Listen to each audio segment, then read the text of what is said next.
Boa noite. Vamos dar início a esta mesa redonda que muito apraz a academia acolher iniciativa da Fundação Alexandre de Gusmão e do Instituto Histórico e Geográfico. A academia se junta com a maior alegria a esta ocasião para homenagear o nosso querido Hélio Jaguaribe. Senhor Ministro de Estado, Mauro Vieira, senhor Eduardo Moreira Lima, presidente da FUNAG, senhor Arno Velling, presidente do Instituto Histórico e Geográfico Brasileiro, professor Cândido Mendes, acadêmico Cândido Mendes, acadêmico Celso Laffer.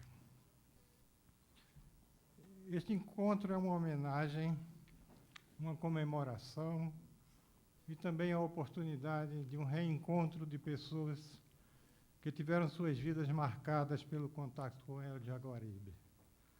Sempre presente e atuante, onde quer que se tenha pensado com seriedade sobre a condição brasileira nos últimos 50 ou 60 anos. Guardo na lembrança haver escutado com espanto, nos meados dos anos 50, pela sofisticação de seu pensamento e pela pertinência de seu estilo.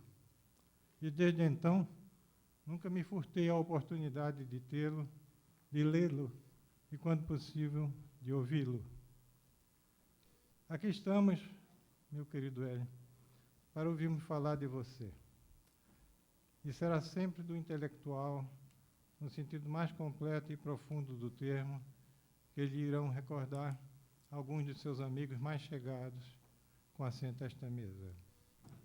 Deixarei a eles a palavra, que é o que esta audiência espera ouvir esta sala para escutar. Presidindo-a, cabe a mim apenas, e não é pouco, salientar quanto a Academia Brasileira de Letras se sente honrada em acolher esta mesa redonda. Nela é fácil reconhecer a força da mensagem deixada por Hélio, da importância do seu pensamento na formulação da política externa brasileira. Iniciativa da Fundação Alexandre de Gusmão, esta admirável máquina de preservação da história diplomática brasileira, ora administrada pelo embaixador Sérgio Eduardo Moreira Lima, com quem tive o prazer de conviver no gabinete do chanceler Antônio Francisco Azeredo da Silveira, nos anos 70, no início da carreira do presidente da FUNAG, no século passado.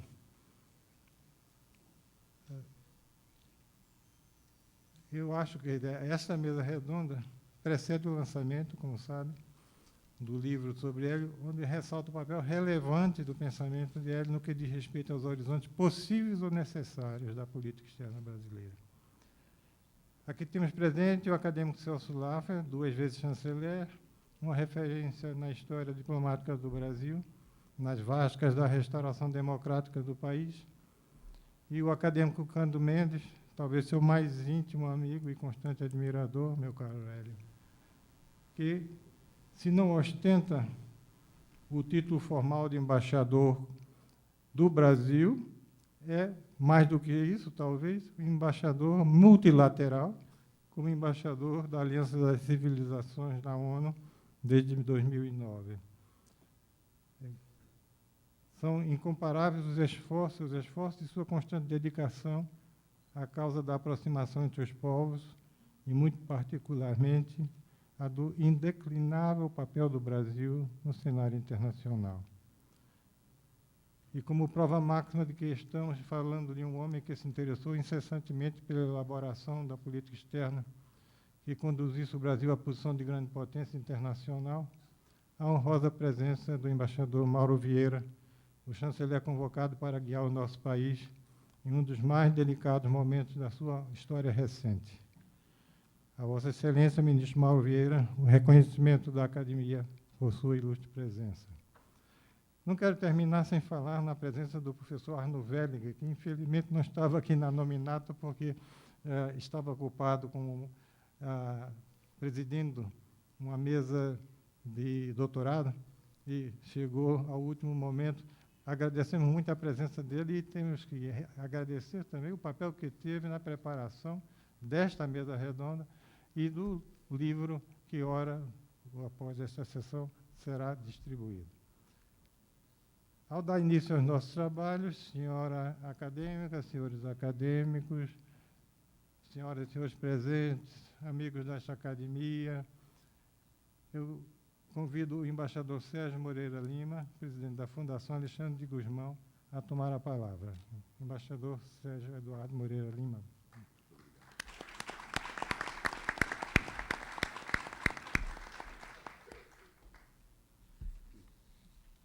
Excelentíssimos senhores ministros de Estado das Relações Exteriores, embaixador Mauro Vieira, presidente da Academia Brasileira de Letras, embaixador Geraldo Holanda Cavalcante, presidente do Instituto Histórico e Geográfico, professor Arno Welling, professor Celso Laffer, professor Cândido Mendes, senhora acadêmica, senhores acadêmicos, colegas diplomatas, embaixador Araújo Castro, chefe do escritório regional, senhoras e senhores, em nome da Fundação Alexandre de Gusmão, gostaria de agradecer à Academia Brasileira de Letras, na pessoa de seu presidente, o embaixador Geraldo Holanda Cavalcante, querido colega e amigo, a realização nesta prestigiosa instituição do lançamento do livro sobre a obra intelectual de um dos seus mais ilustres membros.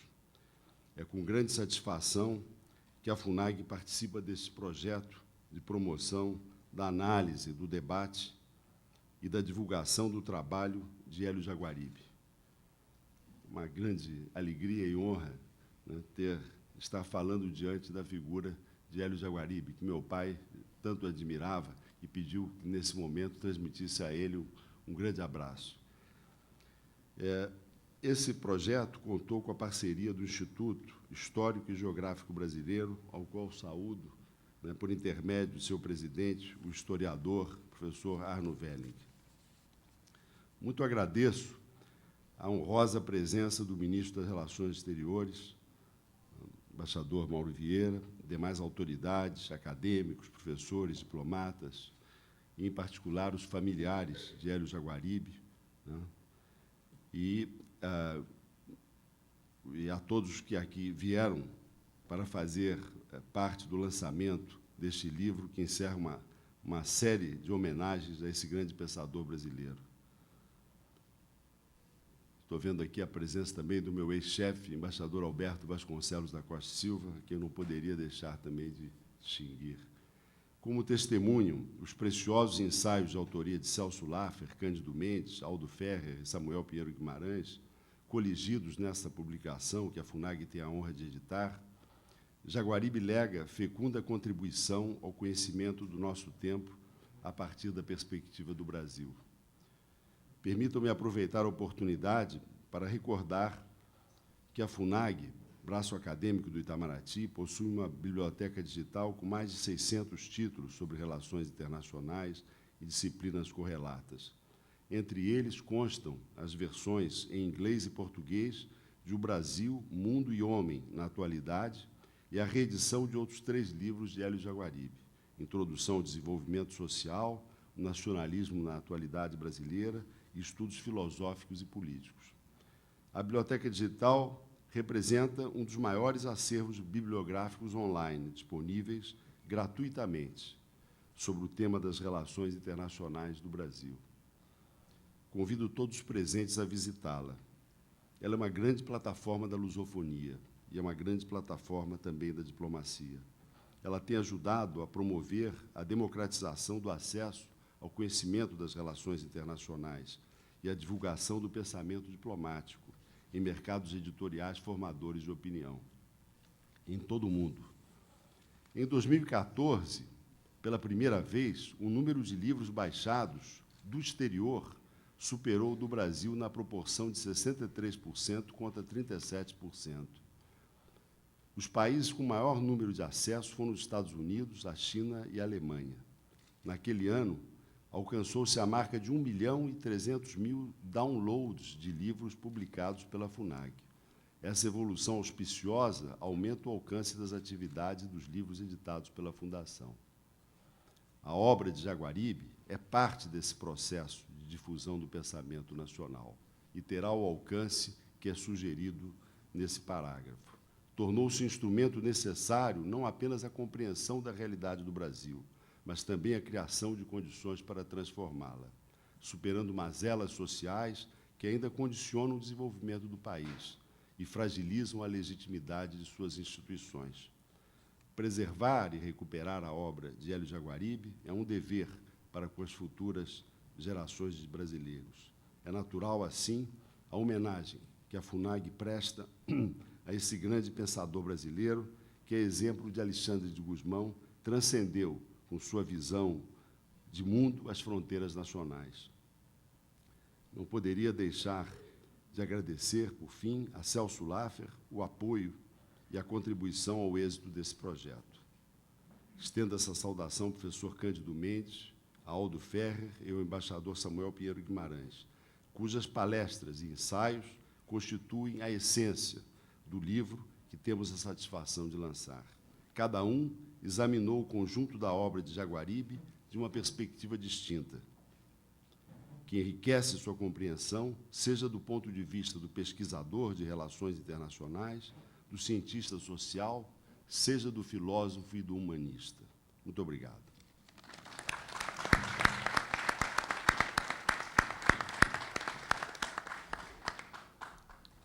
Passar a palavra agora ao acadêmico Cândido Mendes.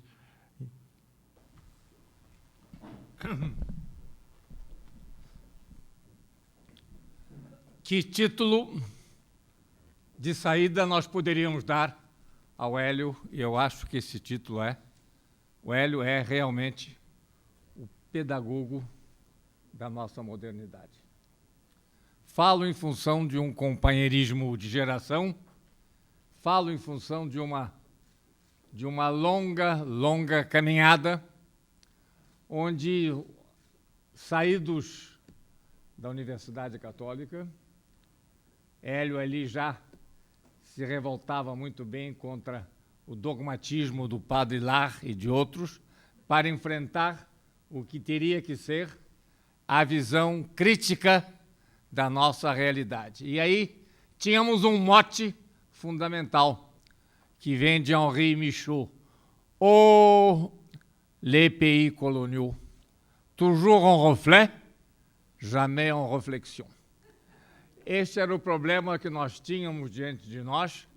Vivíamos até, inclusive, na Semana de Arte Moderna, a mimesis, a cópia, a caricatura, onde estava, de fato, e como é que se poderia pensar nesta reflexão. E aí começa uma aventura que é uma aventura multiestadual.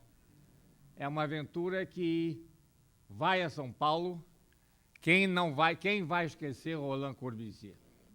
Quem vai esquecer Paulo Edmur? Quem vai esquecer, dentro deste conjunto, o que representa, nessa sequência, também o nosso norte? Quem vai esquecer Rômulo de Almeida dentro deste quadro? E aí, paulistas, cariocas, nortistas, vamos ao grupo de Itatiaia. Mas antes disso, e para se chegar lá, ainda dentro da PUC, foi criado o Clube Pégaso. E me emociona, porque Jorge Wilson está ali, um dos membros do Clube Pégaso, no qual ainda na PUC e no memorável Bar do Cardoso, na esquina de São Clemente, nós começávamos a pensar esta matéria no Grupo Pégaso, no Grupo de Itatiaia e, evidentemente, em algo tão significativo que foram os cadernos do nosso tempo.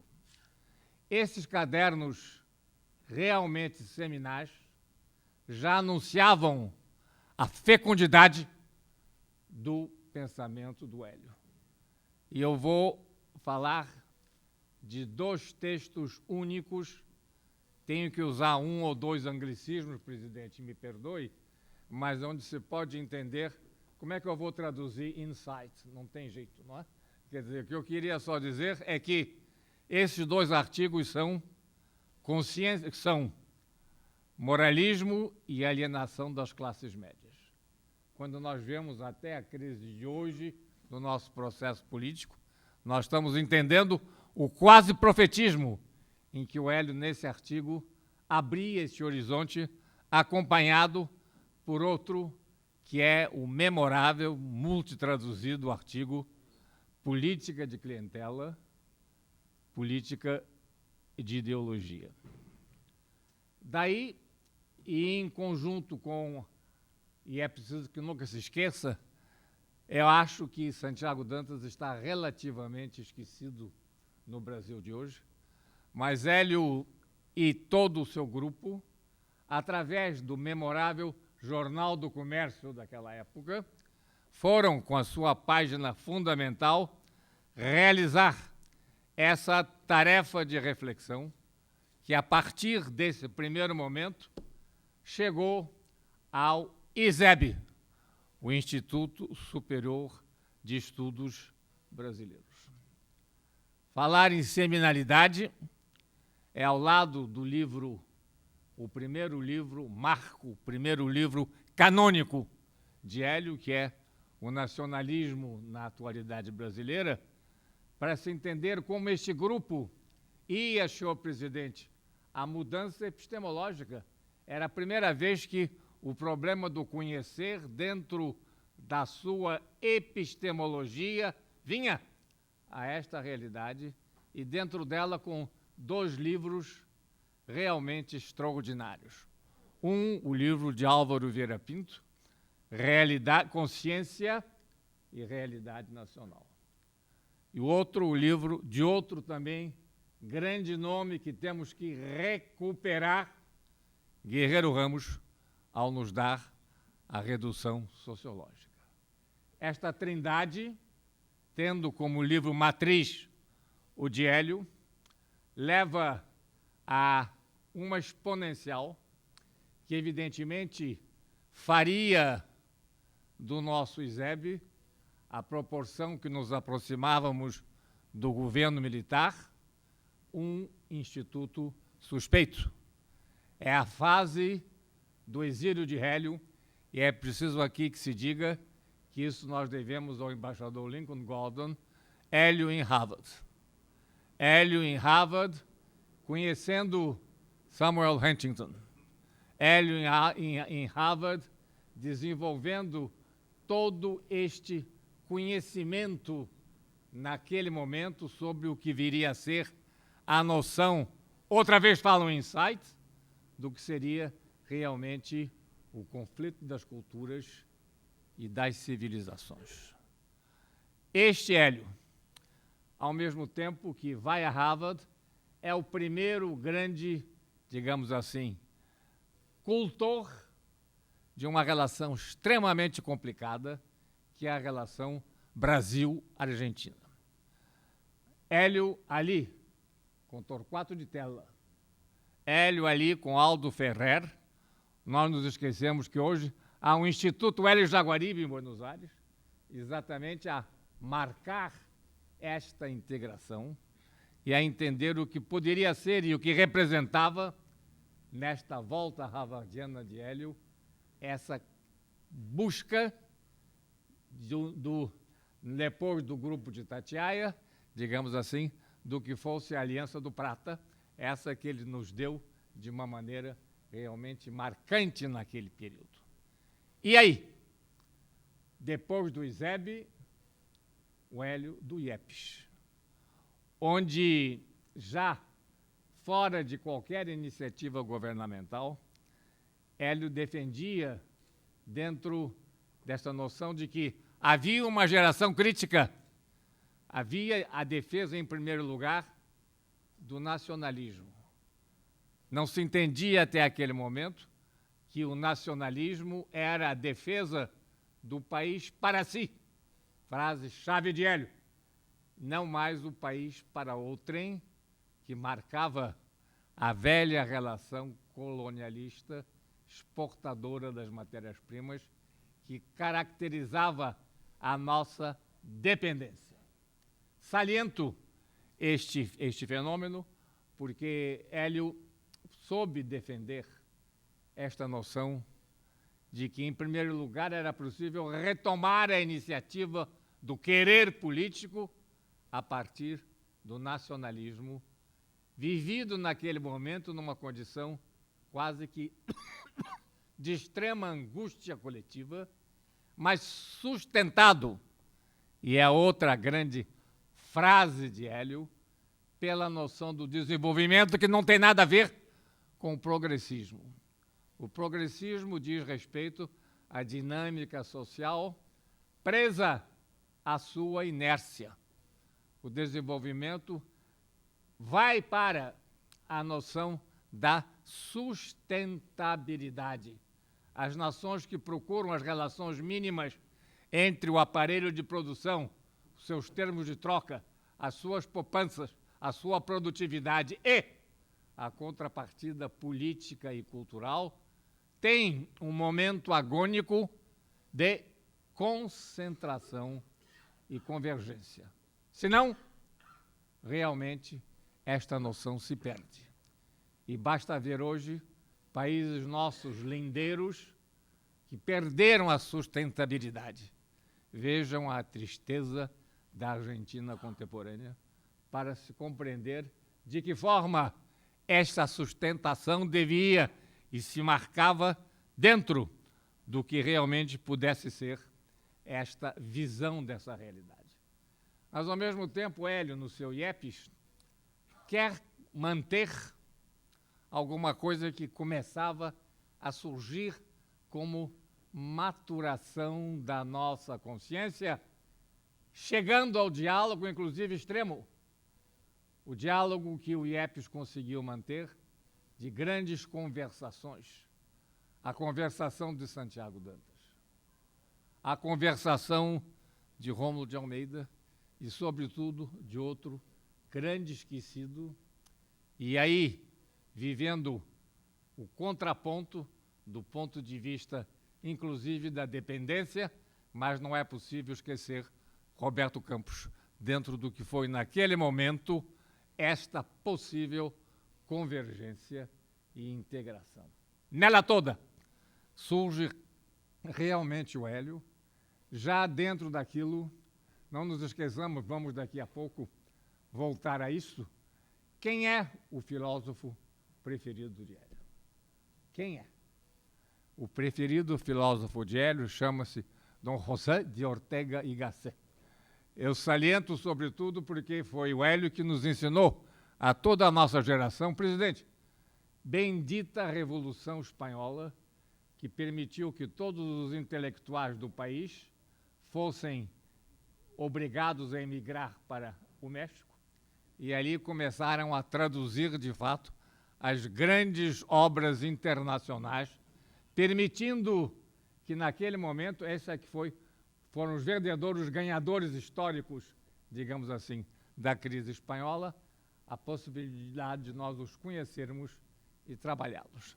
A nossa geração não sabia alemão, e não fosse, de fato, esta convergência que ali se deu, nós não teríamos esta contemporaneidade que leva o Hélio realmente já aos grandes trabalhos de reflexão limite. Quero salientar realmente o opus magnus. Este opus é o estudo crítico de história.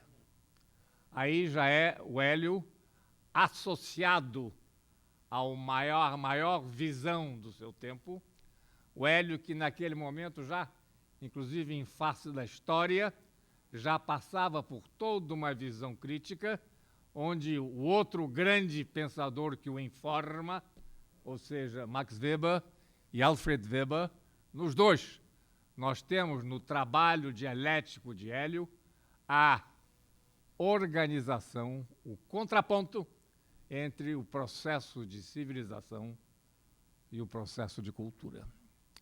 Aí Hélio mostra que o processo de civilização é um só.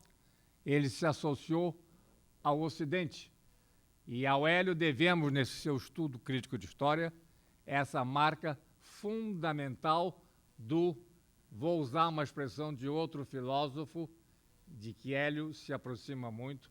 Estou falando de Dilthey, e Dilthey no que ele nos deu a condição do compreender. O compreender, senhor presidente, é uma outra forma, digamos assim, de chegar à episteme, de chegar, de fato, ao que seja não só as leituras, não só a linearidade do acontecer, mas aquilo que nele se remete em função de fatores interativos, a outro nome-chave, as totalidades históricas. Nunca me esquecerei que na primeira viagem de Hélio à Europa, quem é que ele vai ver? Ao lado de Roland Corbusier. Ele vai ver Karl Jaspers. Exatamente o filósofo que, naquela ocasião e naquele momento, desenvolvia outra ideia força da contemporaneidade, que era a ideia do tempo-eixo. Ou seja, a história não está apenas ligada à sua sequência. A história está, e aí volta o Dilthey combinado com Jaspers, ou seja, e Hélio nos deu isso como ninguém, a totalidade de um compreender que vão envolver, de fato, a mudança de paradigmas. E é o que hoje perguntamos, inclusive, quando vemos o ISIS, quando vemos essa situação em que uma coletividade, como esses meninos, esses 20 mil que do Ocidente se alistaram no ISIS, o que é que isso representa? Possivelmente, e vamos a Jaspers, e vamos ao que já foi pronunciado por Foucault, se eu pudesse dizer assim, se exauriu um paradigma, o do consumo indeterminado, e Hélio, mais do que ninguém, já naquela época e no seu estudo crítico da história, nos alertava sobre a exaustão axiológica da noção do consumismo. É por aí que o estudo crítico de história é um livro que sobrepassa uma geração e é um livro cuja riqueza nós ainda não merecemos. É um desses livros que se agiganta a partir não só da sua visão, mas, sobretudo, da implacabilidade do seu discurso. Geralmente, um opus magnus vai mais à busca multilateral de determinadas significações, que Hélio rejeita por inteiro. Rejeita, inclusive, quando fizemos um seminário sobre este livro, vai se entender cada vez mais onde é que está, por Hélio, naquele momento, a defesa absoluta, a defesa peregrina, a defesa, digamos assim, absolutamente determinada da racionalidade. O Hélio, e aí que se discutiria, não dá no que se chamaria, hoje, segundo alguns filósofos, a corrosão do negativo, ou seja, a possibilidade de que o relevo histórico se faça também pelo seu não ser e, por aí, pelas chamadas contradições noéticas dentro desse quadro. Hélio afirma, dentro do seu princípio antrópico, Hélio afirma a racionalidade absoluta, mas, ao mesmo tempo, ele contesta, e isto é tão significativo, o relativismo absoluto. E, ao mesmo tempo, ele tem, e é outra forma pela qual o livro aí está ganhando a sua, quase profecia não, mas ganhando a sua prospectiva. O Hélio nos dá a melhor crítica que eu conheço sobre a racionalidade linear. O que marca esse trabalho é, na celebração de Hélio Jaguaribe, na visão de Hélio Jaguaribe, não conheço no Brasil quem tenha trabalhado o princípio antrópico em matéria de teoria da história, como fez Hélio Jaguaribe. E aí vem, então, se pergunta, os filósofos, a meu ver, a Santíssima Trindade, que marca esse pensamento. Claro, o Ortega, quando nos dá o eu e a sua circunstância, e aí a quebra das subjetividades, digamos assim, intransitivas, através das quais, ao lado de Weber, chega-se ao terceiro padroeiro de Hélio, se assim pudesse dizer, que é, evidentemente, Heidegger. Ou seja, quantas e quantas vezes, já nas traduções espanholas, no nosso grupo do Pégaso já, depois, dentro do Itatiaia, a obra de Heidegger, O Ser e o Tempo. Aliás, queremos dizer que, na nossa formação conjunta, o que existe de Heidegger é o que não existe de Sartre, no sentido ou do que representa, significa, naquele momento, o que é o ser no mundo. Não se trata apenas da eliminação das pseudometafísicas, não se trata da eliminação dessas visões ainda, digamos assim, idealistas, porque eu não conheço quem, no pensamento da história, tenha conseguido apartar, não conheço, as páginas 38 a 44 desse trabalho são extremamente ricas, seminais, no sentido de fazer a distância entre a racionalidade e o perigo da racionalidade, que é o idealismo. Não conheço quem tenha feito crítica mais ampla do progressismo brasileiro, da ingenuidade brasileira como o país do progresso, como o que permite Hélio nesse conjunto. E é por aí que nós estamos com esse trabalho, nesse momento, nesta bela iniciativa conjunta, verificando quem, como ninguém no Brasil, sabe o que é não só esse pedagogo da modernidade, mas quem nos dá toda a cidadania do tempo histórico já da pós-modernidade. Muito obrigado, Hélio.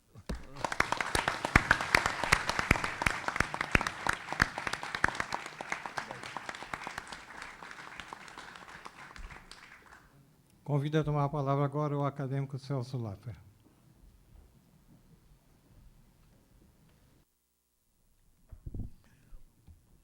Senhor presidente, acadêmico Geraldo Cavalcante, senhor ministro, meu caro amigo, embaixador Mauro Vieira, embaixador Sérgio Moreira Lima, que é um dos que contribuiu para patrocinar a publicação e a realização deste evento, caro professor Arno Velling, que também está na origem desta iniciativa, posto que a celebração dos 90 anos do Hélio realizaram-se no Instituto Histórico e Geográfico, e, naturalmente, queria também saudar Cândido Mendes, parceiro e companheiro de geração de Hélio, que traçou hoje, como também refletiu na sessão do Instituto Histórico, sobre o caminho conjunto que fizeram, refletindo sobre o nosso país e a sua inserção no mundo. Querido Hélio, eu fico muito, muito feliz de estar aqui, na companhia dos seus familiares e de todos os acadêmicos, para dizer rapidamente 2 ou 3 coisas. A primeira é de que Hélio é um grande intelectual que integra uma notável geração, que pensou o passado do Brasil na perspectiva do seu futuro, a partir do lastro dado ao país pelas transformações iniciadas pela Revolução de 30. A obra de Hélio é a de maior escopo da sua eminente geração. Uma geração que exerceu com frequência a função do intelectual público, preocupada com a construção e o aprimoramento da nação. É o caso de Celso Furtado, antecessor de Hélio na academia. Hélio, nas suas intervenções, no debate público e na sua obra, dedicou-se a pensar num fecundo diálogo entre o nacional e o universal, não só o Brasil na perspectiva diretiva do seu futuro, como os desafios do mundo em que estamos inseridos, e se dedicou igualmente a refletir sobre os grandes problemas da história e da antropologia filosófica. São características do ser humano, Hélio Jaguaribe, que dele fazem um grande brasileiro, a integridade cívica de cariz republicano, a generosidade de uma personalidade superior, a coragem intelectual que instigou a razão vital de uma inteligência solar. Este livro, que está sendo lançado e que foi organizado pelo embaixador Sérgio Moreira Lima, e que contém, entre outras coisas, um depoimento do presidente Fernando Henrique e um depoimento do presidente Lula, que mostra, enfim, que no pluralismo das posições políticas no Brasil existe a unidade dada pelo respeito ao Hélio. Este livro é um merecido tributo ao Hélio e está voltado para explorar visões sobre a sua obra. Eu gostaria de destacar que a publicação pela Fundação do livro reúne, como mencionei, contribuições do seminário realizado no Instituto Histórico Geográfico. E quero dizer que o patrocínio da Fundação é a expressão da importância que o Itamaraty, aqui representado pelo nosso chanceler, atribui ao diálogo entre o mundo acadêmico e a diplomacia. Pois o Hélio é um dos pais fundadores da teoria das relações internacionais em nosso país, cabendo realçar o sentido inaugural da sua reflexão sobre a política externa no já mencionado o nacionalismo na atualidade brasileira. O livro, com muita pertinência, contém um ensaio, como hoje também teve a reflexão do Cândido, sobre a sensibilidade de uma geração em relação aos múltiplos problemas do seu tempo e aos desafios do nosso país. Tem um muito válido e pertinente ensaio de Aldo Ferrer, que foi sempre o parceiro estratégico de Hélio na construção de uma aprofundada convergência argentino-brasileira e do papel que ela pode e deve ter na dinâmica de uma construtiva e autônoma atuação da América Latina, que é um dos temas recorrentes do percurso de Hélio. É a admiração por Hélio, não? E eu me sinto um seu discípulo, e por sua obra, que norteia o meu texto, no qual, por meio da análise da dicotomia zelotismo e iriodianismo, procurei desvendar uma das matrizes inspiradoras das múltiplas vertentes do seu nacionalismo de fins. Não? Cândido hoje fez uma pertinente reflexão sobre qual é o significado do nacionalismo no pensamento do Hélio e por que ele tem características próprias e únicas e por que ele também se insere no horizonte de uma grande reflexão sobre a história e os seus caminhos. E esta figura humana e intelectual tão querida que eu quero saudar com a mais afetuosa admiração, com respeito, reverência, pensando que sou eu o devedor de uma amizade de mais de 50 anos. Obrigado.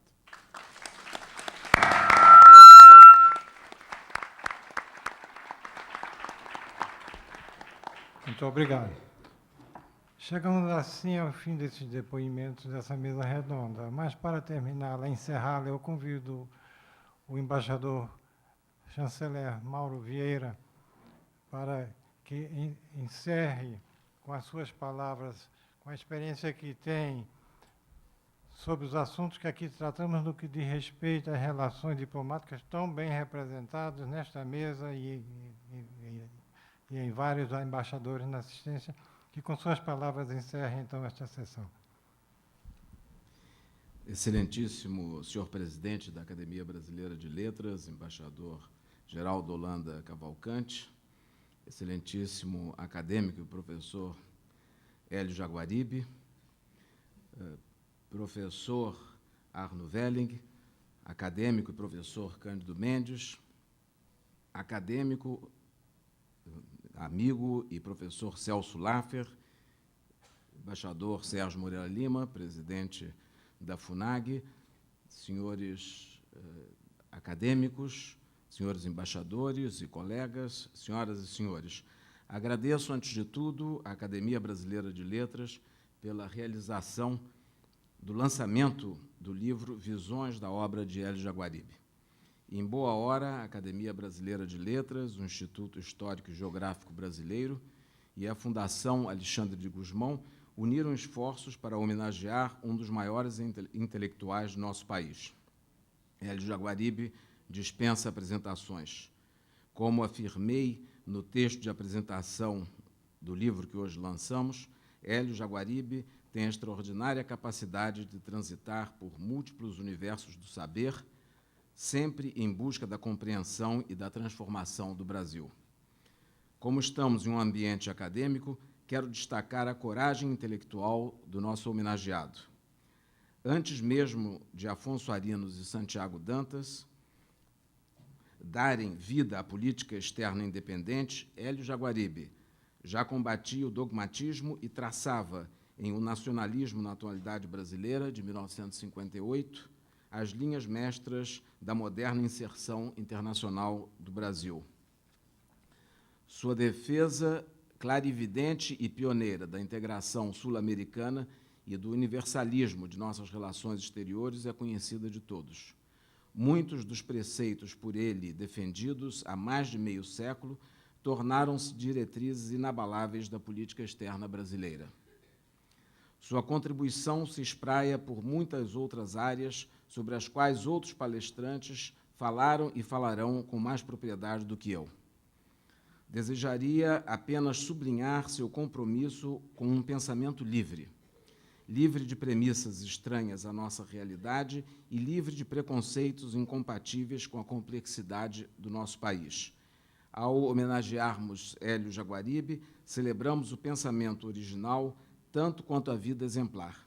Celebramos também o Brasil que confia em si mesmo e que afirma seu lugar no mundo, convencido de sua grandeza. Uma vez mais, agradeço à Academia Brasileira de Letras, ao Instituto Histórico e Geográfico, por receber-nos hoje, nesta noite, para o lançamento deste livro da FUNAG sobre a obra de Hélio Jaguaribe. Muito obrigado.